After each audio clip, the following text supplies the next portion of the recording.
Good morning, y'all. Welcome back to Lifestyle to Health. We had a little bit of snow yesterday and last night. It wasn't what they expected. The roads are still terrible. So those local folks, if you're out today, be careful, because actually up the mountain that we live, you have to have chains to get up that mountain to really get up it safely. Well, y'all, we've talked about different laws of health. We've talked about 9 basic laws of lifestyle health and 2 laws of just physiology. And one of those laws of lifestyle health is rest. And there's different kinds of rest. There is daily rest, there is weekly rest, and I share somewhere it actually talks about weekly rest in Exodus 20:8 through 11. It says, remember the Sabbath day to keep it holy. And which day is that? You can go to Genesis 2:2, and that will tell you. Remember the Sabbath day to keep it holy. 6 days shalt they labor and do all they work. But on the 7th day is the Sabbath of the Lord thy God. In it thou shalt not do any work, thou, nor thy son, nor thy daughter, nor thy manservant, nor thy maidservant, nor thy cattle, nor thy stranger that is within thy gates. For in 6 days the Lord made the heaven and earth and sea and all that in them is, and rested on the 7th day. Wherefore the Lord blessed the Sabbath day and hallowed it. And so there's a day during the week, actually, we need to take a day off according to this and just rest. Puts a stop sign up. And then there's annual rest. So there's daily rest, there's weekly rest, and there is annual rest. What's annual rest? Well, that's taking a vacation. I know Mary Lou enjoys taking a vacation. We enjoy going places. And so, good morning, Debbie. And so, as we look at daily rest, weekly rest, and then annual rest, it's very important for our bodies to run correctly. But today we're going to talk about daily rest. And I'd like to look at what the Sleep Foundation has to say about 8 top benefits of daily rest or sleep. Number 1, like eating nutritious food, I'm reading from the Sleep Foundation, like eating nutritious food, drinking water, and exercising regularly, sounds familiar, doesn't it? Getting quality sleep is an important component of overall health. Most adults should get at least 7 hours of sleep each night. While sleeping, the body performs a number of repairing and maintaining processes that affect nearly every part of the body. A good night's sleep or a lack of sleep can impact the body's both mentally and physiologically. So if we don't have adequate sleep, it can affect us both mentally and physiologically. And what are these 8 rules or 8 top health benefits that the Sleep Foundation has found? It improves mood. Do you know anybody who's got a mood issue? Might mean they need more sleep. Heart health, regulated blood sugar, improved mental function, restored immune system, stress relief, athletic performance, and maintaining a healthy weight. Did you know that when we have sleep deprivation, we're actually more prone to gain weight? And there's actually some numbers out there that are really kind of interesting. What does the American Heart Association say? Most adults need 7 to 9 hours of sleep each night. Now, it's interesting. The Breezeville-Belloc study, when they first did the study of 6,900 people and it was over a 9-year period, they found that 7 to 9 hours is the best sleep. But when they extended it on to 15 years, they found actually 8 to 10 hours was the best. But the American Heart Association says at least 7 to 9. In June of 2022, they added sleep as one of the issues of heart health. If you have good sleep, you're going to have better heart health. If you don't have 7 hours of sleep, you're more prone to a heart attack, a stroke, and high blood pressure. And actually said if you get, I believe it's more than 2 days a week of less than 7 hours sleep, you significantly increase your risk of a heart attack, a stroke, and hypertension. Did you know that hypertension could be a cause of your high blood pressure? Your lack of sleep can be a cause of your hypertension? Well, they actually can. So what do they recommend?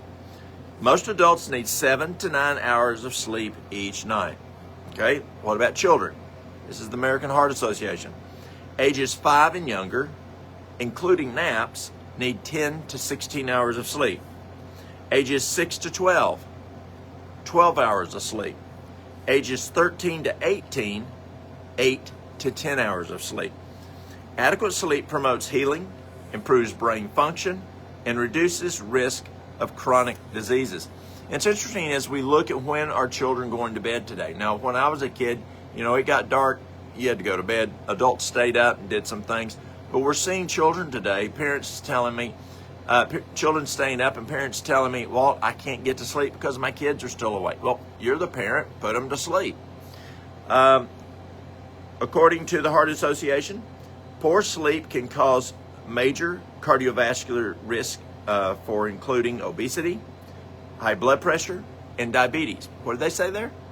Poor sleep, getting less than that, 7 hours of sleep a night for an adult, poor sleep can cause major cardiovascular disease, risk factors including obesity. Now here we had the Sleep Foundation saying it can cause weight issues. Now the Heart Association is saying lack of sleep can cause an issue with having adequate weight. And people tell me, well, I just can't lose weight. Well, yes, we look at nutrition. Yes, we look at exercise. But are you getting your sleep? That could be an issue that causes it where you cannot lose weight as you're looking for. So including obesity, high blood pressure, and diabetes. And as we look at high blood pressure, they've told us that less than 7 hours of sleep, 2 or more days a week can cause high blood pressure. But how does it cause diabetes? Remember when we talked about diabetes, we talked about 3 components that can cause the insulin receptor not to work well. Well, the third component was inflammation.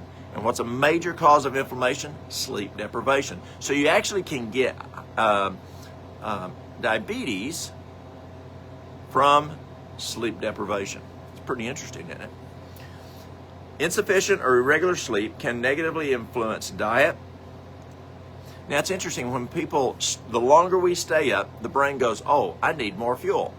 So as we want to reduce those calories by going to bed earlier, that makes it easier so we're not eating as much fuel, those calories.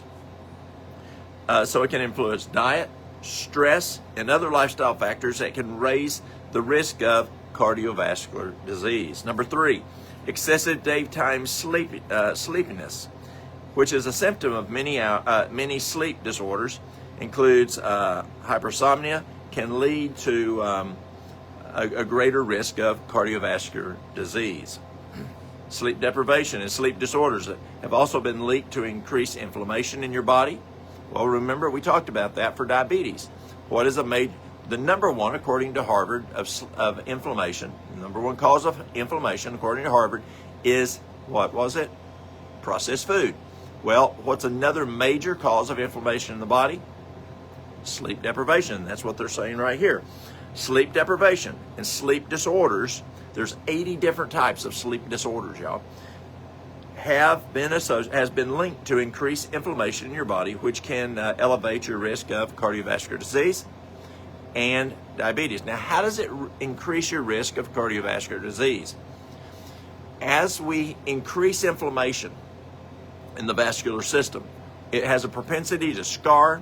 It has a propensity to affect the walls of the vascular system, and then your good cholesterol comes along, your cholesterol comes along, and even though you have a good cholesterol level, it comes along and repairs that scarring of the vascular walls, and then you can start having plaque development. As you then have plaque development, then you can start having cardiovascular issues.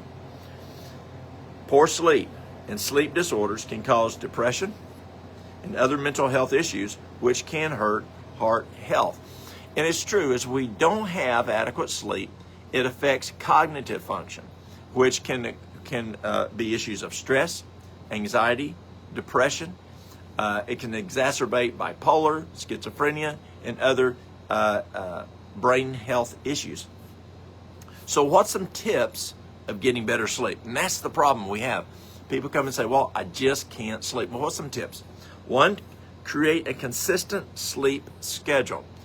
As we look at children, if you put the child down at the same time every day, the body develops a system. And it's true. If we will develop a same time of going to bed every day, it's a huge help. Is that difficult? Absolutely. But do we need it? Absolutely. So create a consistent sleep schedule. Make a quality sleep environment. Well, what's a quality sleep environment? One can be a clean room, and the other, you don't want it too hot. If it's too hot, it's harder to fall asleep. And a little cooler, and as Mary Lou does, she opens the window, and then have covers, but not too heavy of covers. You want it to be quiet. You don't want noise. You want it to be dark, because light affects melatonin. And as we talked before, if you any color other than red can significantly turn down or turn off your melatonin. So if you have a clock that is blue light or green or white, as you get up and wake up at night and you look at your clock, that can turn down your melatonin. If your bathroom light is white, it can turn down your melatonin or turn it off. If your hall light is white, it can turn it down or turn it off. So take a little Christmas bulb and put it in your night light, or have a little flashlight that's red so you can go to the bathroom. Or if you wake up and you look at your iPhone, it's got blue light. Well, sunshine has blue light in it.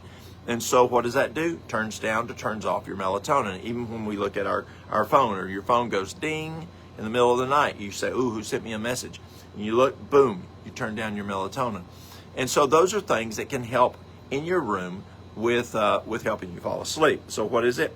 Make a quality sleep environment. Avoid caffeine. Now that just makes sense.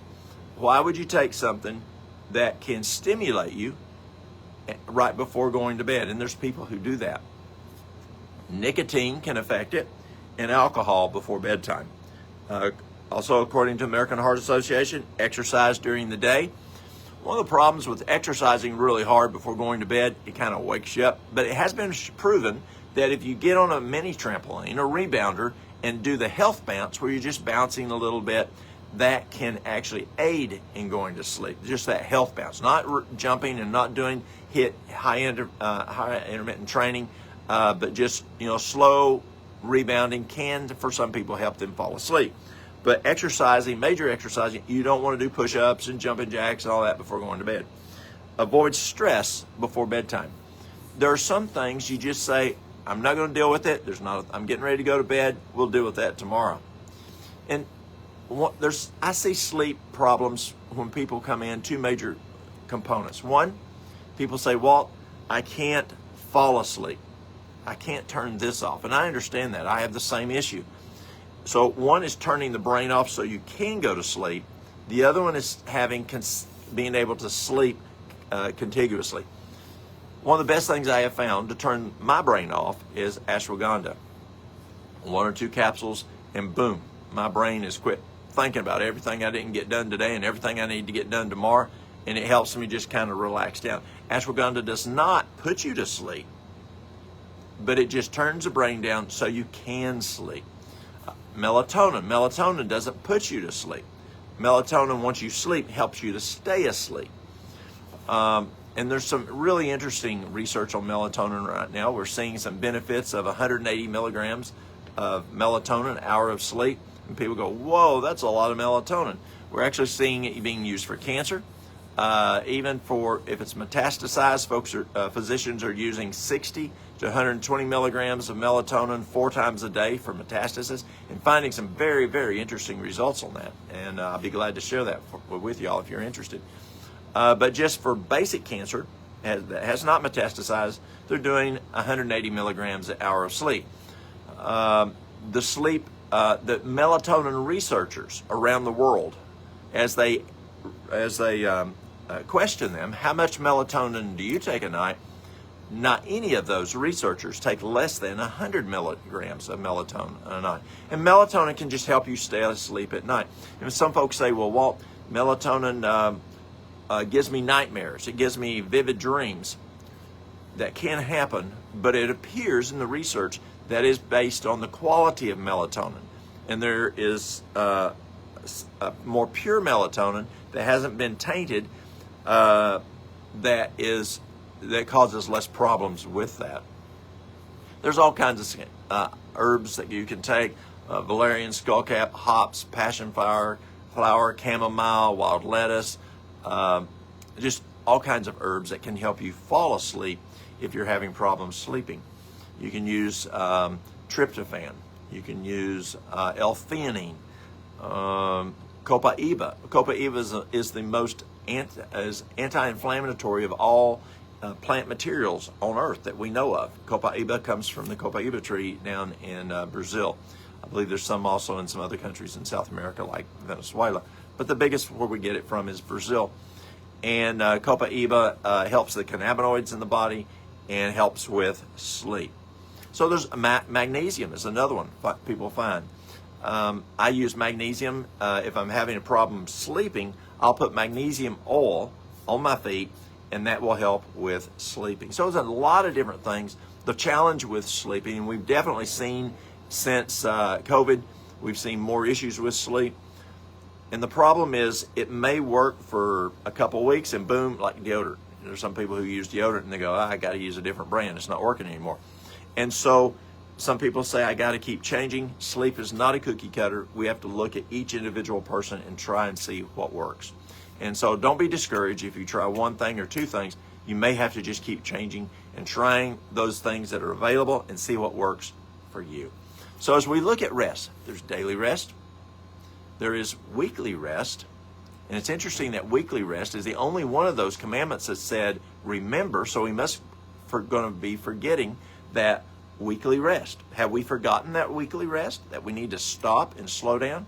God said, remember this one. It's kind of like, Johnny, don't forget to be here by 5 o'clock. You got supper.